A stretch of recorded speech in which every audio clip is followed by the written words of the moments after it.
Hello! Today we are going to learn 3 different methods of how to take a screenshot on Windows 11 machine. Our first method is to use keyboard shortcut Windows key plus Shift plus S.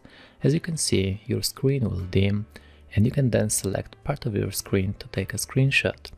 Once that's done, you will get a notification on your bottom right, and clicking on it will invoke a new window where you can do multiple different things like draw something, copy to the clipboard or save. Now on to the second method. This time in search, type in snipping tool and click on application. Here you have multiple different options where you can select different modes or set up delay before a screenshot is taken. Our last method is to click on the print screen button on your keyboard. This will capture your current screen and copy it to the clipboard. As you can see, we can just paste that over to Paint and see the results. Congratulations! You now know how to do screenshots in Windows 11. And that's it for today's video. Leave a like if it was helpful for you, and I see you in the next one.